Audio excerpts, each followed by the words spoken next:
একজন পুরুষের শরীরের অর্ধেক গাছের সাথে মিশে গেছে। অসহায় সে মৃত্যুর অপেক্ষায়। ঠিক তখনই কয়েকজন বিশ্ববিদ্যালয়ের অভিযাত্রী হাজির হল। ভয়ঙ্কর দৃশ্য দেখে তারা প্রায় ভয় পেয়ে গেল। ছোট মোবাইলটা তার নাকের কাছে ধরল, কিন্তু শ্বাসপ্রশ্বাস নেই। ঠিক যখন তারা ফিরতে চাইছিল, মানুষটার ডান চোখ হঠাৎ খুলে গেল। ছোট ভয়ে পিস্তল তুলল, কিন্তু লোকটি কাতর কণ্ঠে অনুরোধ করল, আমাকে মুক্তি দাও।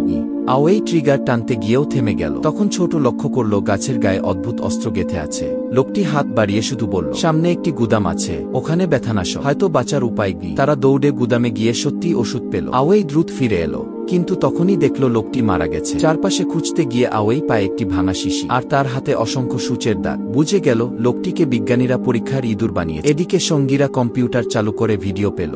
সেখানে লোকটির কণ্ঠে সত্য প্রকাশ পেল। সে আসলে একজন বিজ্ঞানী, যিনি বহু বছর আগে এই জঙ্গলের সময় ফাটল আবিষ্কার করেছিলেন। কিন্তু পরীক্ষা ব্যর্থ হওয়ায় শরীরের অর্ধেক গাছে আটকে যায়। অস্ত্রস্থির জিনিসটা আসলে ছিল টাইম শাটল। অচেনা এক ব্যক্তি তাকে ইনজেকশন দিয়ে চুপ করিয়ে দেয়। সব সত্য প্রকাশ পেতেই অভিযাত্রীরা ভয়ে দ্রুত জায়গা ছেড়ে চলে গেল।